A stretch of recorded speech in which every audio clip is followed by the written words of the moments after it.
Right now, I'd like to introduce our next panel, and that's Stand Against Violence. Sergeant Jody Junabe Potts, our TCC Public Safety Director, will be introducing her panel. Let's welcome them, please.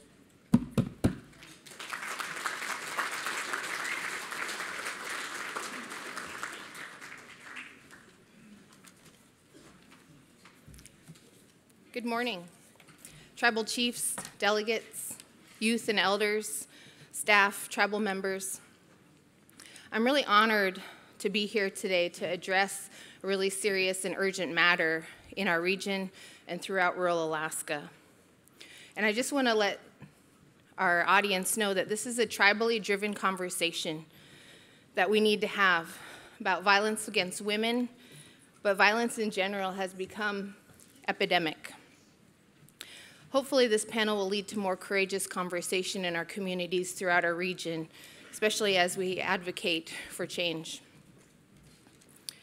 Some background on this panel today. Last year there was a resolution put forth by the Tetlin Village Council under late Chief Danny Adams' leadership with the help of some very powerful and courageous women with the Alaska Native Women's Resource Center.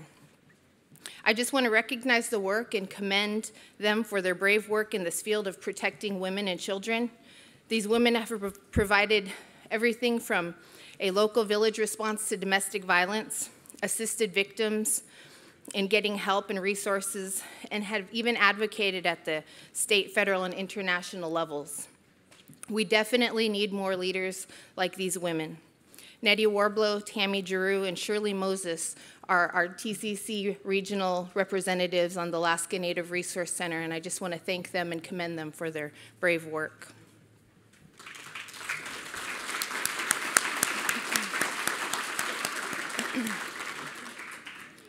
On our panel today, we have Vanessa Vondra. She is a TCC employee at Chief Andrew Isaac Clinic, and she's a registered nurse that works directly with victims of sexual assault.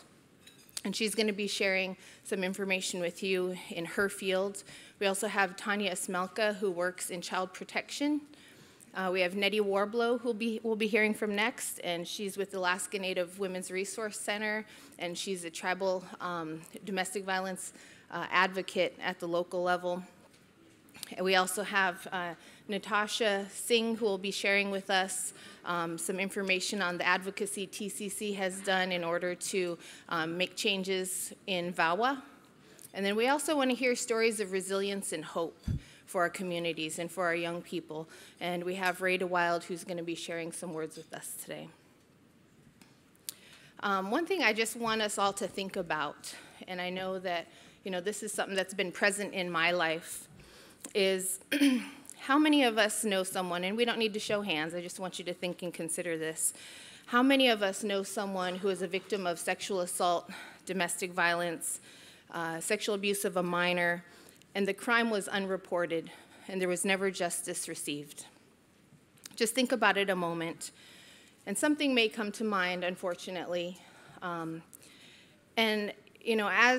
as we all work in this field, it can be very difficult. It can be emotionally taxing. And one of the reasons that I have engaged in this work is because of my background. I grew up in the village of Eagle, and being a child in the village, there was a lot of things that we witnessed that didn't encourage a very healthy lifestyle. And the biggest change that happened in my life was when my mother sobered up. In April 13th, it'll be 29 years, and I just want to recognize my mom for making that positive change in her life. Mom.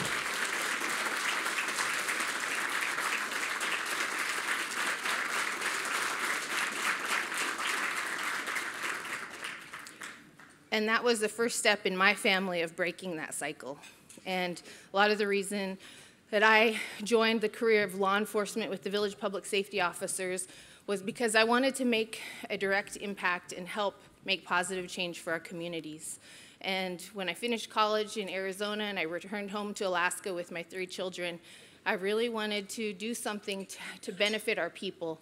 And as I was job hunting and I heard more about the VPSO position, I realized that this was a really direct and a meaningful way to impact our people and make change. And so if you can change to the next slide. As I've traveled throughout our region, I've spoken with many people, tribal leaders, our children in the schools, and these are just some words, and I didn't identify the individuals specifically, but these are just things that I've heard throughout my travels as they talk to me about the things that they're experiencing and the struggles they face. Our kids see these things, meaning alcoholism and violence, every day, and that came from a tribal administrator. And a chief told me in a meeting not very long ago that violence is becoming the culture. And a little boy in a village last summer when I was visiting told me that we need a VPSO. Us kids aren't safe. And that's coming from our own tribal members. But there are stories of resilience, and there's a vision by a lot of our leadership, including many of you, like Jerry Isaac. I have a vision that the next generation will speak their language, know their ceremonies, and teach their children and elders to be at peace and in love with one another. I know as a youth, when I was younger, I really, just like the youth that we heard from yesterday, who shared very powerful messages, and they talked about some of the things that they see and the struggles, but they also spoke about the leadership and how they really do. They're impressed being here and seeing the work that all of our leaders are doing. And I remember being in the same position as them.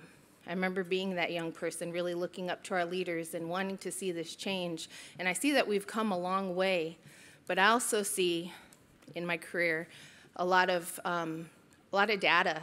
I see a lot of crime stats that also say that there's a lot of work to be done. And collectively, between the staff up here and between our leadership, there's a lot that we can do together. I look at the Alaska regional crime rates per capita. If you see Anchorage and Fairbanks, the crime rates per capita are less than 1%, 0.8% for Anchorage and 0.7% for Fairbanks. And, we often think about how high and extreme the crime in Anchorage and Fairbanks is.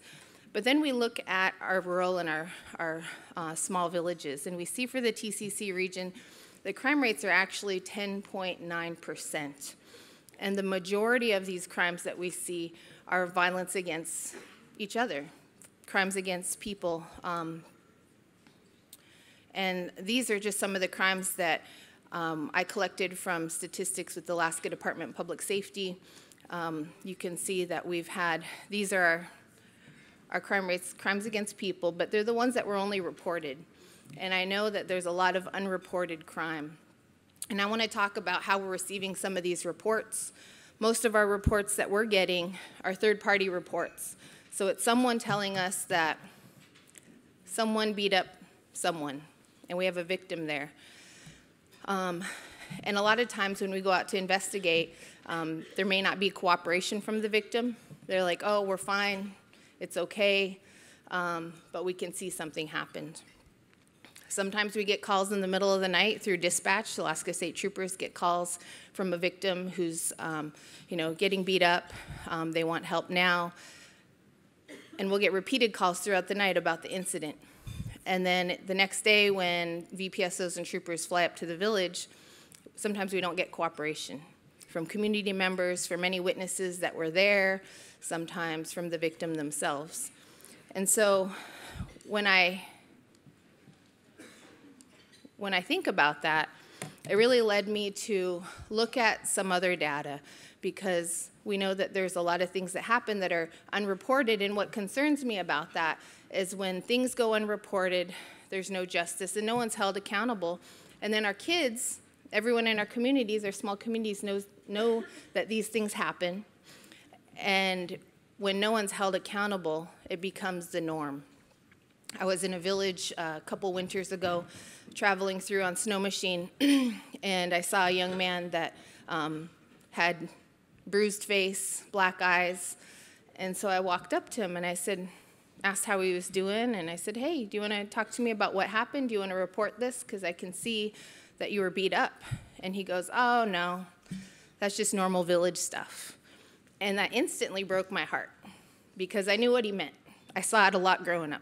I saw a lot of fights break out, little kid playing in the village, and nothing ever happened. It wasn't ever reported. And so, when I look at this, this comparison of sexual assaults reported as a medical concern at Chief Andrew Isaac, we had 41 this year, but then the reports to law enforcement, so we can also hold the offender accountable, there were only 17 reports to law enforcement. So that really leads me to question, what are the barriers to reporting? Are victims not experiencing support in our communities? Are they fearful of retaliation? Do they feel like justice won't be served? Because when I look at that, I look at there are a lot of offenders that are still out there. If we've had 41 medical reports, how many offenders are still out there that could potentially harm others?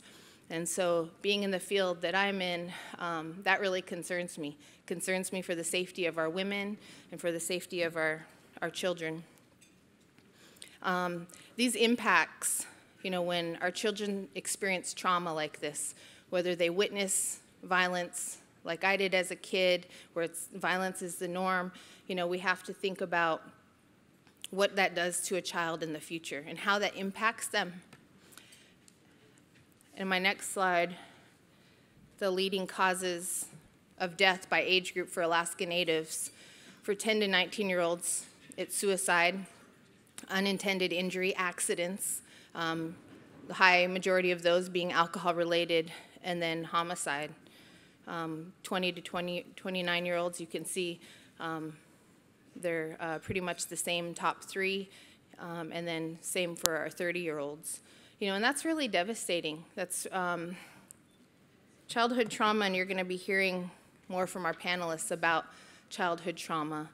And, as I listened to our youth yesterday, it was really emotional because I could see where those emotions from them were coming from, and I can tell you that there are stories of resilience. And as a young person, those are the individuals that I looked up to. And I hope that we can share more of those stories in the future, and I hope that our leaders will really consider some of these things today in order to help us create healthier communities for our villages. I thank you for your time. We're going to hear from Vanessa Vondra next.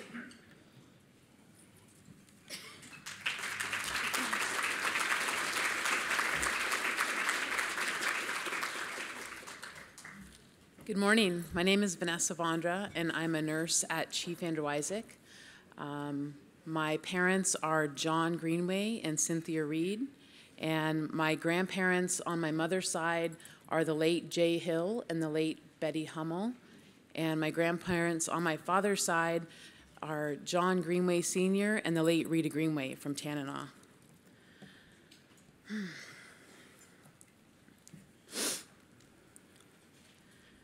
I've been a nurse for almost 10 years now, and I've taken care of our people through that entire period.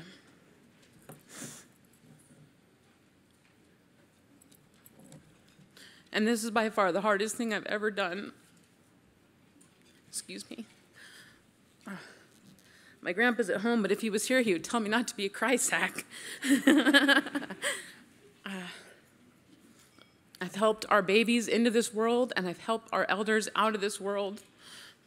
And I've always done it with kindness.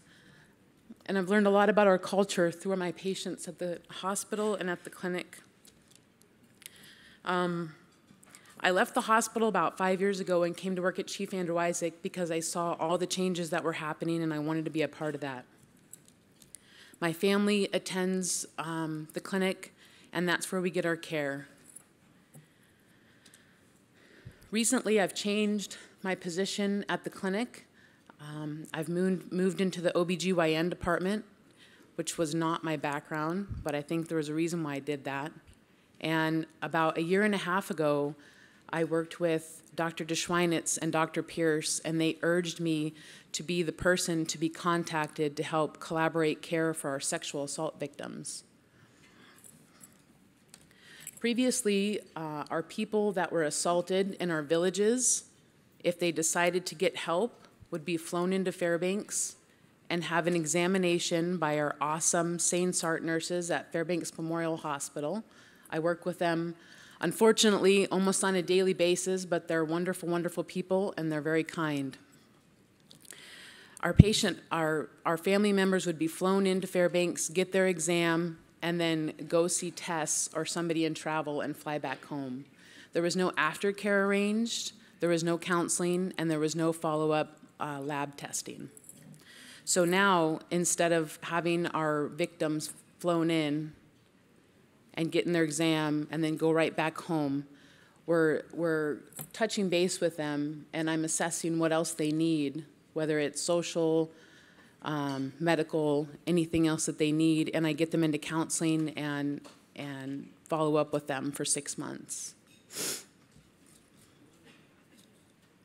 Recently, we have had a sexual assault adult policy passed by our health board, which was groundbreaking, and I wanted to identify Dr. Peter Deschweinitz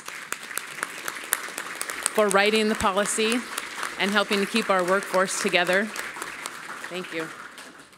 And I'd also like to identify Marilyn Andin. I'm not sure if she's in the room, our Director of Behavioral Health. Our behavioral health program at TCC is very taxed, as we all probably know. But their counselors there have been wonderful in coming, dropping what they're doing, and coming to Chief Andrew Isaac to counsel our victims the day that they're needed, the time that they're needed. I had a counselor last week. I called him 8 in the morning and said, I've got somebody that's going to be here in about 15 minutes. He said, okay, I'll be there in 10 minutes. And he was. What you see on the slide, can we see that slide? Do I need to hit anything here? Okay. Oh, there we go. Childhood trauma. So getting back to what I used to do at the hospital is take care of people who had chronic health problems, were withdrawing from alcohol, or had been beaten up.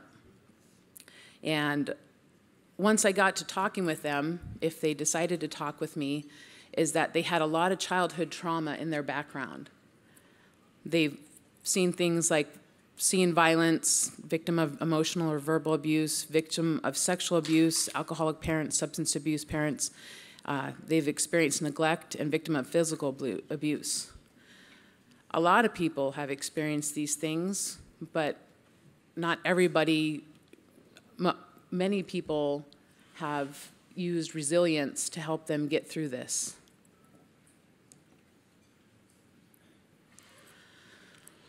So here are some things we may have seen as our youth grow up.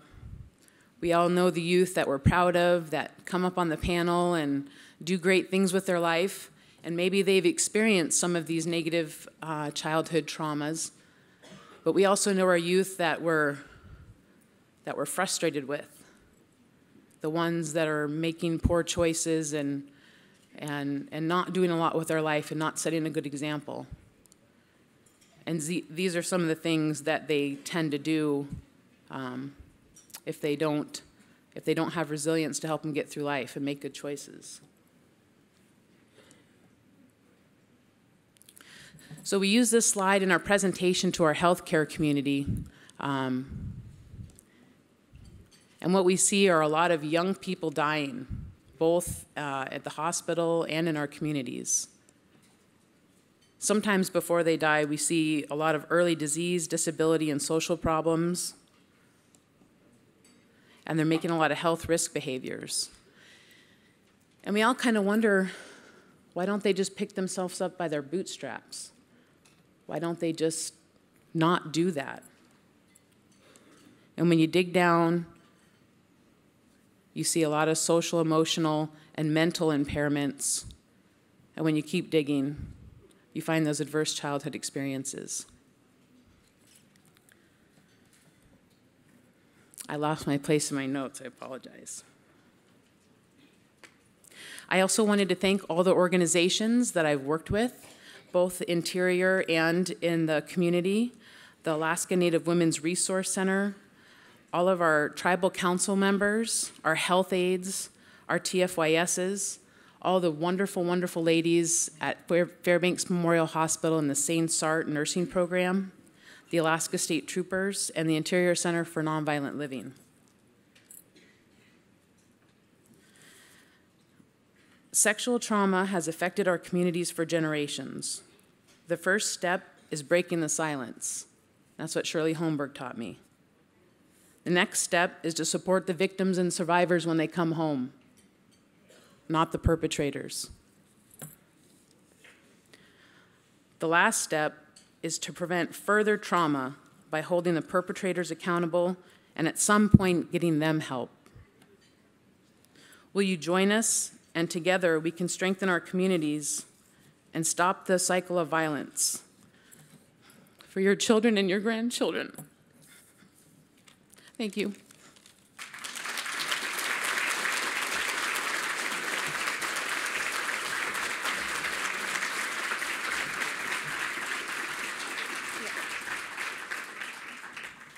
Thank you, Vanessa, for your powerful message and the work that you do on behalf of our people, our women and children.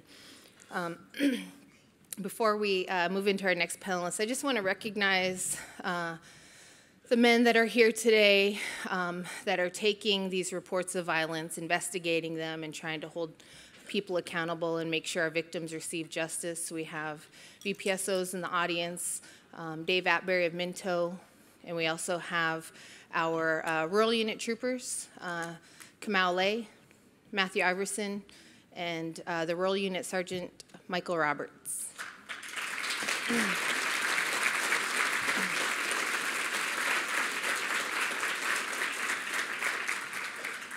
I've really seen the dedication that all of these gentlemen have to our rural villages, and I know that they do really difficult work, especially when we have to hear the stories of victims. You know, and I am just glad to report that when I hear about a case that one of our troopers is working on, and then I've been working with this panel, that actually the next day, then Vanessa is working with the victim and getting them all the help and resources that this child or this woman needs. And so I just want to report that when we do get reports, we're working together and we're helping victims, and you know, I see this follow through taking place. Then I also want to talk, and we want to hear from our next panelist, Tanya, and the work that she's doing directly with our tribes and making change.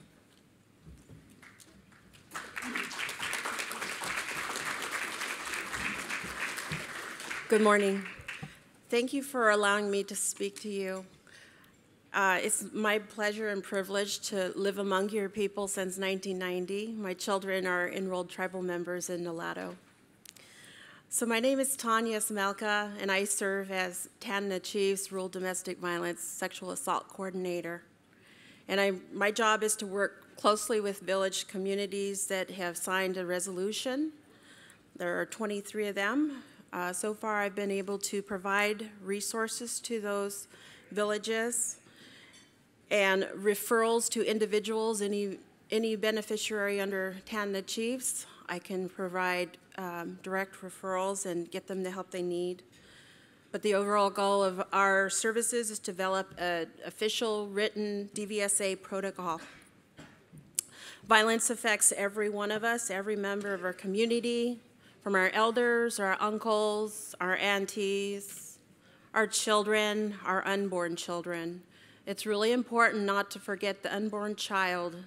For those that are prenatal with the child and going through any type of violence or abuse in their home, it affects the way they parent, and it affects the health of an unborn child, and I just don't want to forget that.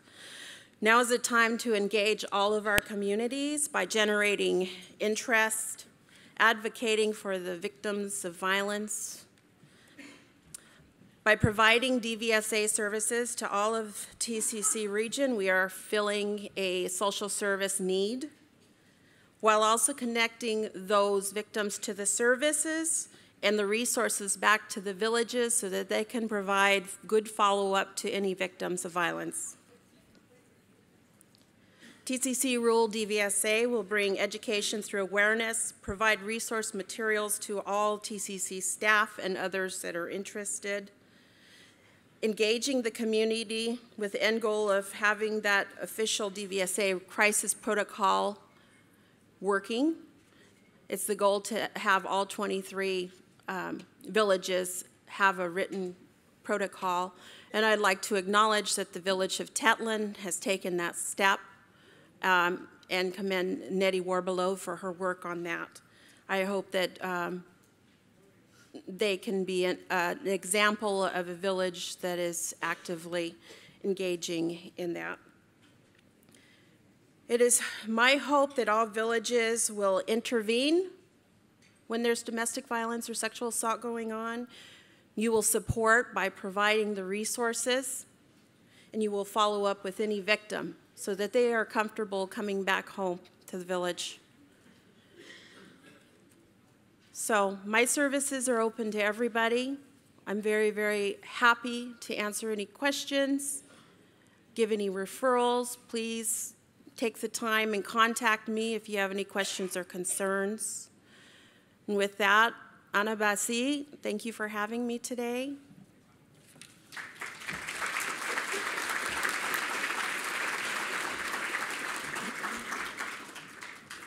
Thank you, Tanya. Next on our panel is Nettie Warbelow, who has been working and one of the actual founders of the Alaska Native Resource Center. Please welcome her.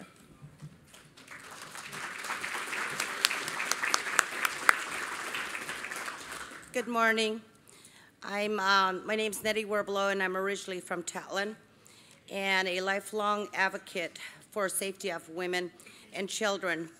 And I want to introduce the Alaska Native Women's Resource Center, which was formed 3 years ago, and the dedicated advocates from villages across the state. We have 7 members on the board, of which there are 3 of us: Tammy Giroux,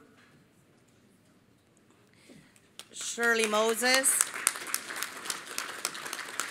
and myself, who represent the Interior for Change to increase Native women's safety, increasing the response of the villages to domestic violence against women through village written and unwritten laws, and to collaborate with the federal, United States, international, and state government. Working hard to be heard for our villages.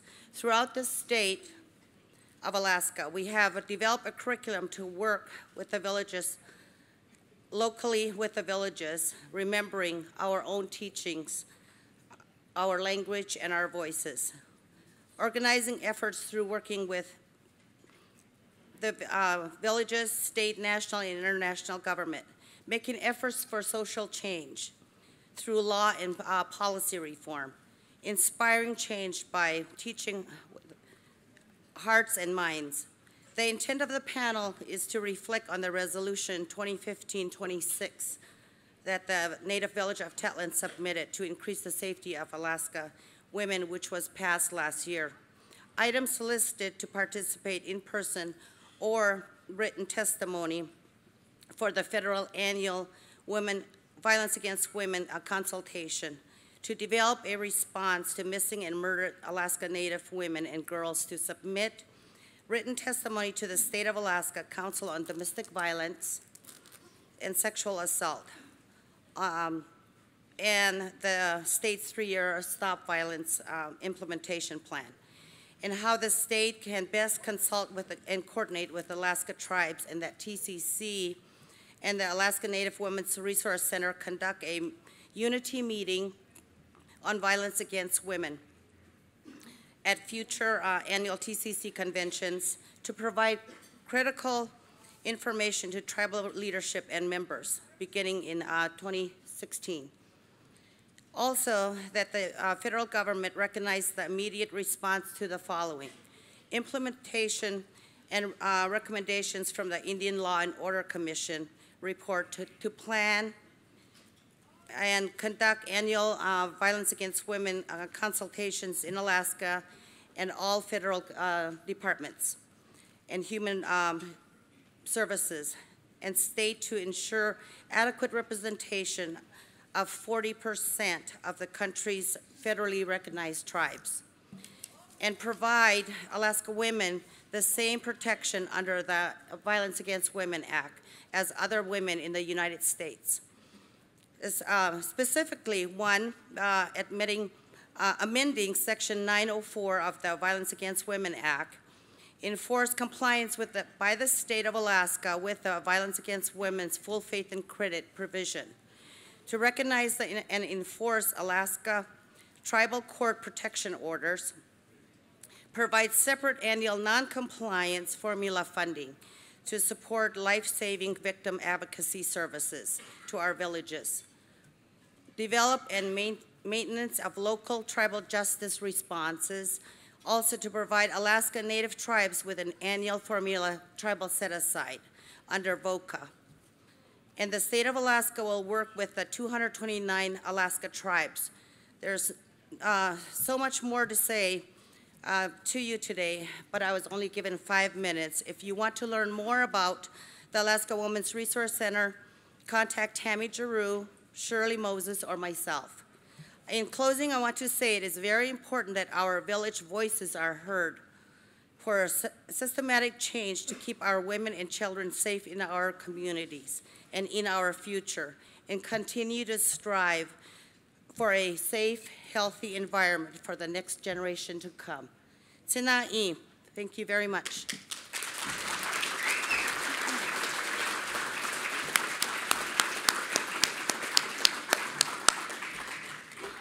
Thank you so much, Nettie, especially for your brave discourse with this topic, and also to the members of the Alaska Native Women's Resource Center who are really pushing boundaries and inspiring others to also make this change. Next, we're going to hear from Brittany Henry. She's our youth panelist from Chalkitsik. Brittany?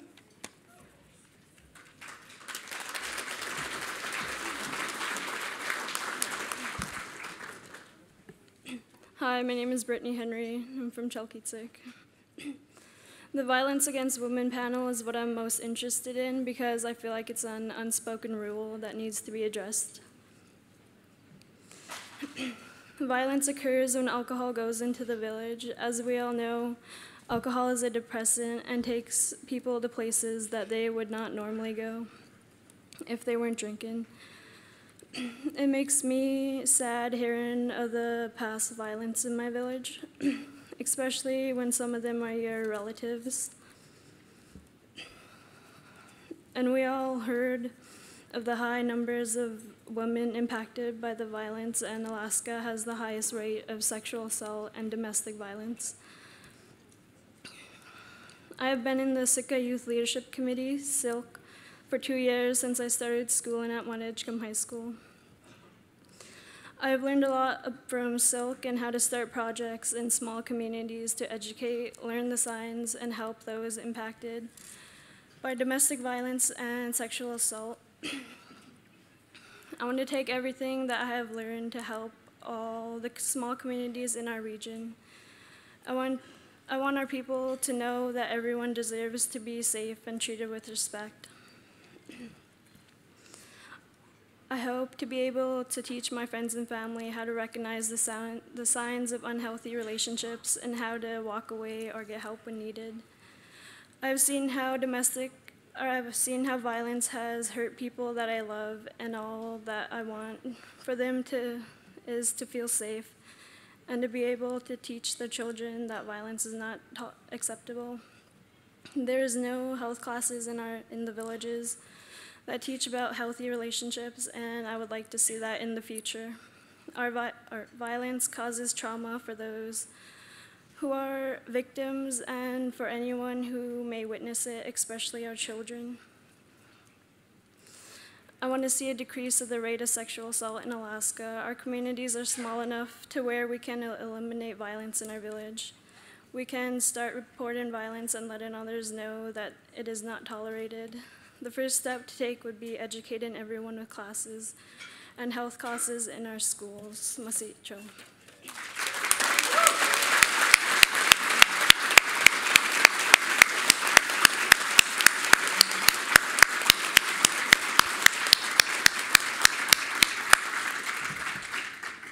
Thank you, Brittany, for your powerful words. That is one young person that really has an understanding about this topic and how we can together make a change. Thank you so much. You've just inspired me.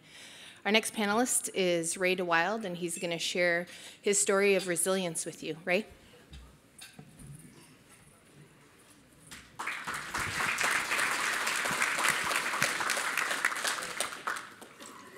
Last to go. Do I have full 4 minutes? Oh, full 5. My name is Ray DeWild. I'm from Hoosler. Start off, I'm very happy to be on this panel. I was invited on short notice, so I didn't take notes. And also, I believe anything I should say should be spoken from the heart. That's my strength. Start off, you know, I'm really nervous because this is my life passion. You know, breaking the silence of domestic violence and violence against people and against, you know, child molesting, sexual assault of our children. I grew up with that from about 1 year old to about 13 when I ended up in OCS care here in Fairbanks. I wish I had $1 for every time someone told me, don't worry about it, it happened a long time ago. And I've seen that a lot. What happened to me didn't happen in a vacuum. I am convinced that people knew what was going on, and they knew who was doing what, adults, and nothing was done. And when I spoke about it, people told me, don't worry about it. It happened yesterday. It happened a long time ago. He or she was drinking. This is a problem where people drink and they do this, and that person is good. So I wasn't able to speak about this. People that live through domestic violence or live with, you know, these sexual assaults, being molested, I just want to say, speak up. This is the first time I'm speaking publicly about this. I'm 43, and the people that did that to me, they're all done and gone now. And that's a hard thing to live with. People think that hurting children is something that happens to a child, and they say it happened when you were a kid, so it doesn't matter. I want people to think about this, and I want people to hear this. That child was me. And when we tell a child, or we tell somebody, don't talk about it, or we don't support somebody because it happens to a kid, we act like those kids ain't human beings. People that tell me, don't talk about what happened to you, don't be angry about it, don't be hurt about it, or just get over it. I feel like screaming at them, that was me.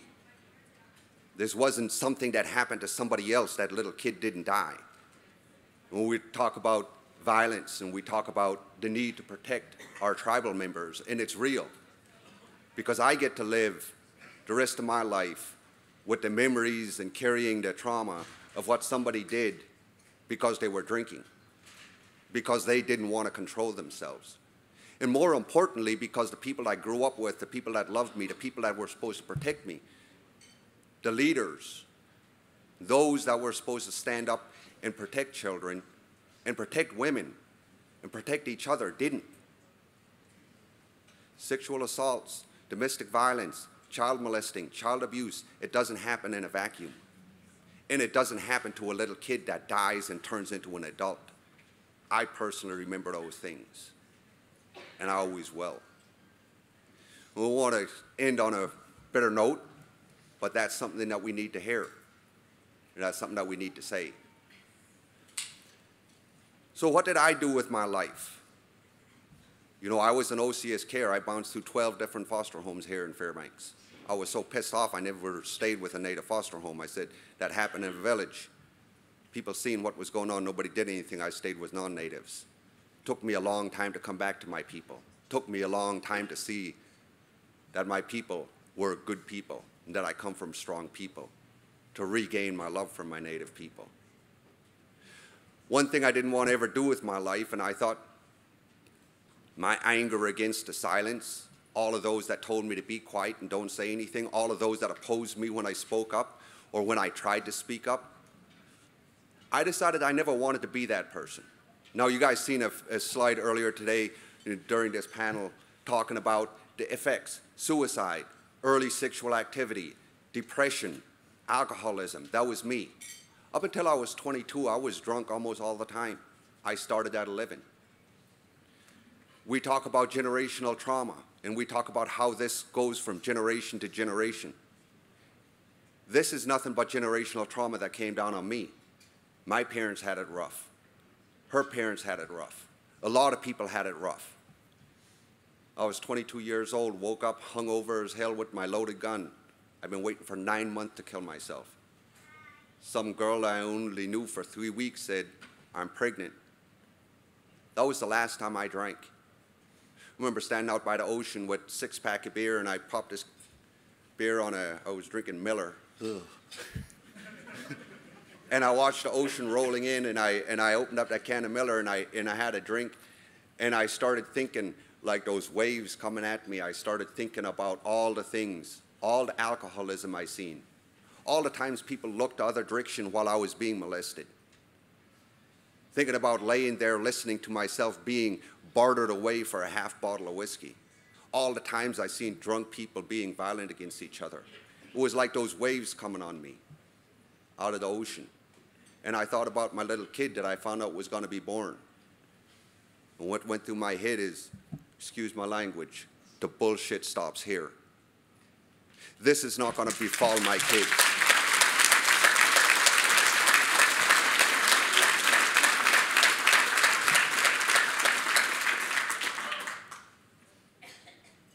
One of the greatest accomplishments of my life has been that was the last time I drank. Over 20 years now, I was 22 years old and I quit drinking. And it was hard, but I never forgot what it was like to be a little boy. I never forgot what it was like to be a little child looking at people drinking. I never forgot what it was like to stand up and say, someone is doing this to me when I'm 1 year old, and have everybody too hungover, too distracted, too tired, and too indifferent to do anything about it, to even confront the person doing that. I didn't want to be that person. I didn't want to do that to my sons. In my son's life, they have an alcoholic father who has never drank once since the day I found out he was going to be born. And that generational trauma, that waves that hit me, stopped with me. And that is an accomplishment that I always feel good about. After my kids grew up a little bit, I realized I still love my people, not just my children.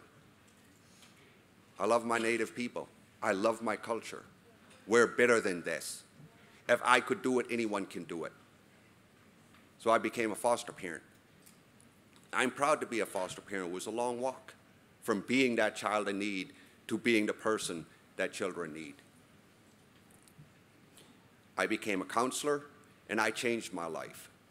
When we talk about domestic violence, when we talk about child abuse, so often we talk about generational trauma. We talk about those waves falling on us. For me personally, I believe that as long as we look at the problem, we are simply not going to make any forward progress. We need to start looking at the solution. And the solution is in every one of us. The solution is breaking the silence.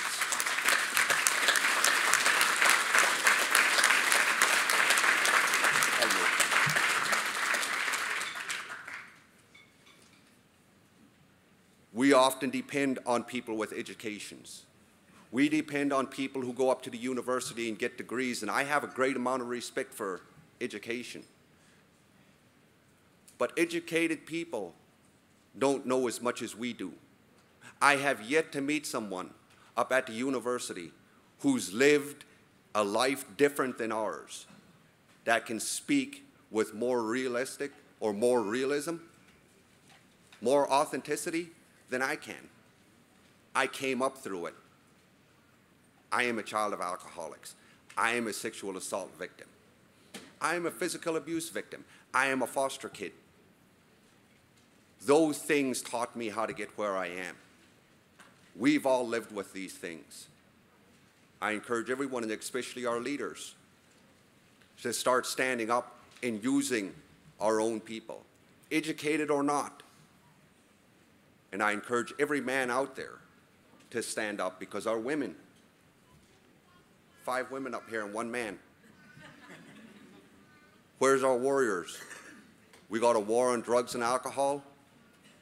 I think our leaders need to start using our men. They need to start getting people like me and other men out there that are willing to speak and willing to fight. And you men, if you're silent, you need to stand up here.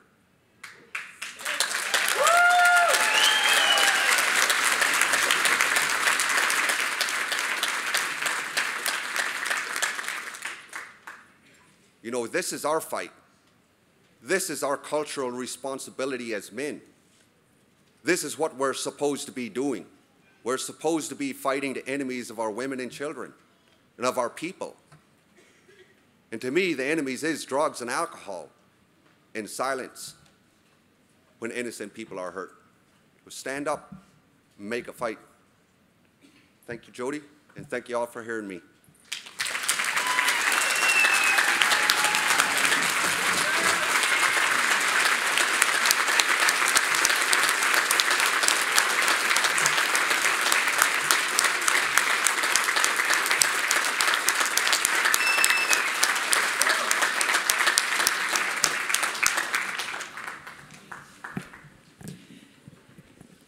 Thank you, Ray, for your courage in sharing your story. When I was talking to him the other day, I wanted to share a story of resilience, and I saw one yesterday when the young man, Keith Charlie from Minto, coach, who received the Patty Hyslop Award. And that's another story of resilience, of a man that experienced some trauma and that made a difference in his community and is leading his family and his people. And I asked Ray, what is it about you? What strength? What allowed you to be resilient? And he mentioned his faith in God, his love for his children and his people, and he's also very grounded in his culture.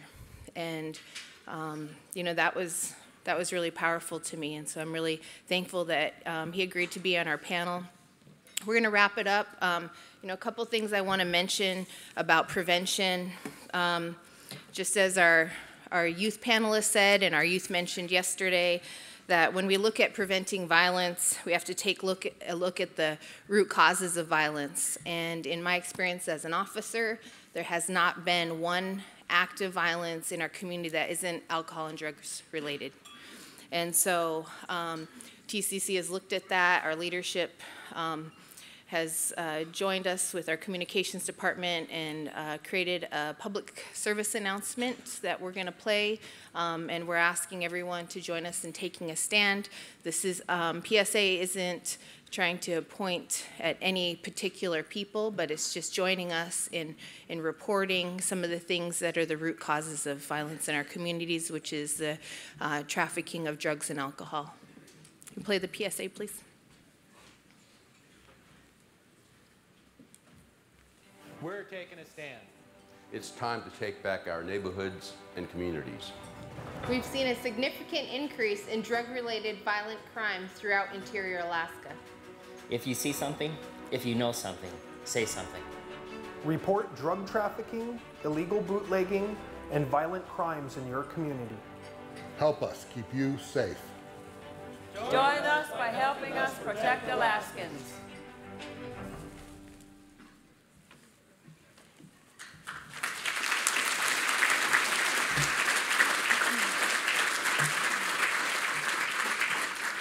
We have a few gifts for our guest panelists. Ray, we have some beautiful beaded slippers. We hope they fit. Dancing this week. Yeah.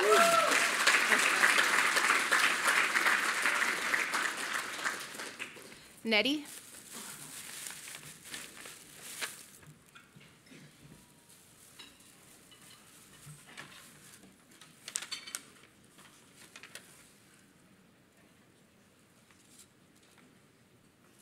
We have a beautiful necklace made here for Nettie.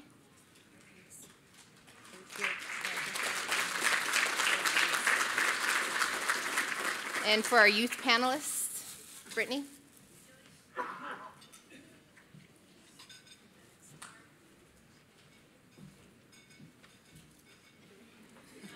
A $50 gift card. Thank you for your time.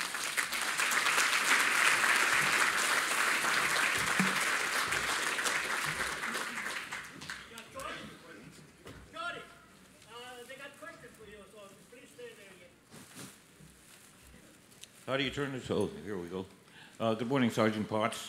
My name is Curtis Summer from Tanana. I'm on the health board. I was going to ask this on the Education Council, but we have all adults here and some youth, and this was targeted, in the villages for our children. I believe that all this comes together. The abuse, the physical, sexual, mental abuse, bullying that starts a person into substance abuse situations, and ends with suicides. And it's so important for our kids to be aware of all this, but they're not. They live it firsthand. They're not equipped with knowledge to recognize the abuse situations and who to report it to. That's why I'm a firm believer that we should institute an awareness and prevention program into our school curriculums for our kids to be exposed to it once a week or whatever, to be have people brought in to tell them about their life experiences and stuff so that the kids will recognize it. And Ray, that was a very powerful a presentation you gave, Ray, because there was a lot of us that were sexually abused as children. And never said anything about it. My grandpa knew about it. He would probably done something about it. But, this leads to a lifetime of problems, substance abuse and violence. And we've sat around and talked about this for decades. And we're still waiting with addiction programs for people who are addicted. We don't have any awareness and prevention education for our children.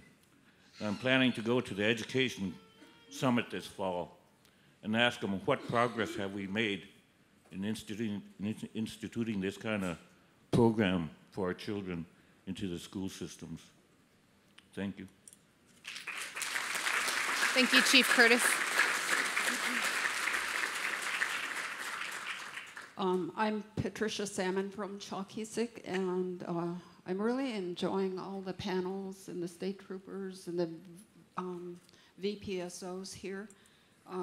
But I'd like to make a suggestion for, I don't know, even for, the coming conventions, is that if we could have like awareness, some sort of awareness for elders, sometimes, we're taught to respect the elders, but there are times I think that we neglect our elders, and I think there should be mentions, even someone do a presentation just to, just to be aware of some of this stuff that sometimes we,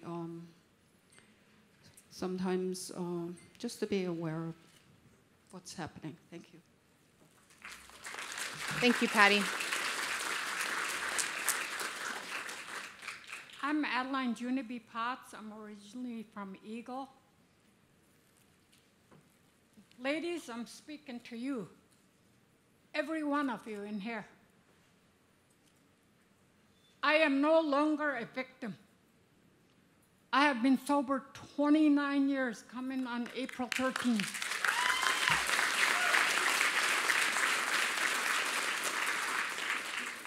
When I was 20 years old, a bootlegger attempted to rape me. I fought him off. I was very thankful. I was athletic in high school. And he was a local bootlegger. Later on in life, after I got married, I still had problem drinking. I did drink because of that. Thank God I never got into drugs. But I married a strong man, a very adventurous man. He helped me through my hard times and my children. One of them is up there. When I sobered up, I started healing. The only way I started healing was when I became a born-again Christian. I know that some of you read a lot of my posts on Facebook. I am anti-alcohol, anti-violence, anti-drugs, anti-everything that goes against God. Ladies, a lot of us have been through violence in our villages. I fought it until I was blue. I busted about 4 bootleggers, 3 Caucasian, 1 Native. It wasn't the Caucasian that went after me, it was a Native guy. I said, you come to my house, go ahead and come up here. You'll meet my husband at the door. He never showed up. Well, anyway, I want to tell the ladies, just recently, I don't know anything about the Alaska laws, but I took a course, 9 hours course, and I got my concealed weapon permit. About a month ago, 3 doors from my house in Arizona. 3 guys jumped over the fence and were trying to break into an elderly's home. That was 3 doors from me. I think I knew who they were because I saw them the day before. I'm going to tell you, ladies, no longer put up with this baloney. I learned how to defend myself. And I'll be darned if I'm going to let man or anybody come and harm me anymore. We need to stand up for all this stuff that's going in our villages. I sobered up for myself and for my children, my husband. I want to read something to you. I want to make this fast because when I get going, I am long-winded. That's what my husband tells me. Make it fast, Mom. These are to the ladies. The Bible is full of examples of named and unnamed women who were healed immediately, over and over time. God restored them not only physically, but spiritually, financially, emotionally, mentally, rationally, and more. Jesus healed not only these women, but their loved ones as well. Sons, husband, mother, sister, daughters, and in-laws. Our compassionate God is ready, willing, and faith. All we need is faith, a fervent prayer, and a willingness to wait for God's timing. He will heal you in His perfect timing. A lot of you know who Winona Judge is. She wrote, "To heal from the inside is the key." I think she's a singer. So anyway, that's all I have for you to say, but it was the Lord who healed me. And there's one lady I want to mention her name. She died a few years ago. That was my mother-in-law. I married into a white family. I live with white family. And they helped me a lot to get my life straightened out. So have a good day.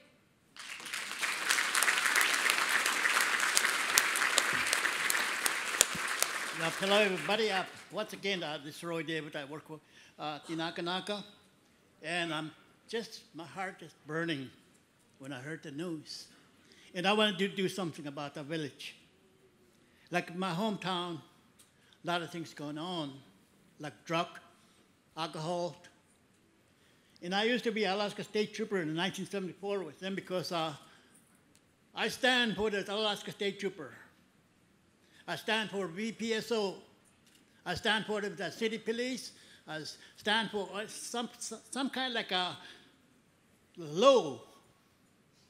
We need this kind for the village, the law in our village, because our elder people is tired of calling me because they need to have rest because too much drinking go on, drug go on. We got to be put stop somehow. And somehow a lot of people say, grant cut. I'm tired of hearing that. We are all people here, we are a vote. We got the right to push for our BPSO. We got the right to push for the Alaska State Trooper, for city police. They protect us. Man, they do the job. They do the job, everything. What time, what date, they do the job. I'm tired because my village, I spoke out for my village because one of them suicide. 1969 with 22. Shot right through. His head came out with gunpowder on it. It's really sad. Last year, one of my grandsons shot him with shotgun. Run all the time. Blow up with a 12 gauge. Nothing left on his head with drinking. I got to do something. Please, I need your help.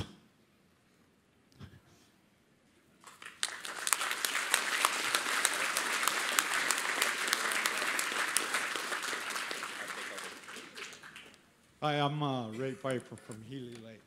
Well, Roy, that was a good message there. Well, I'm want to talk a little bit about when people call the enforcement. You know, with my experience is that when you call in to the troopers, they want to make victims out of you. They make you into a criminal. They sit there and question you up. They want to know your background. They want to know everything. And they're not concerned about what's happening, you know, the violence in the community. They want to know what your life's about. You need to make it easier for the person to call in and talk to the cops, not sit there and question them up and make them look like a victim themselves or the criminal.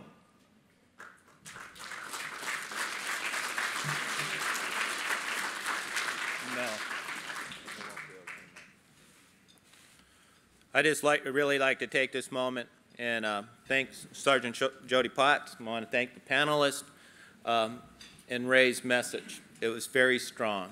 Let's give him a big hand, please.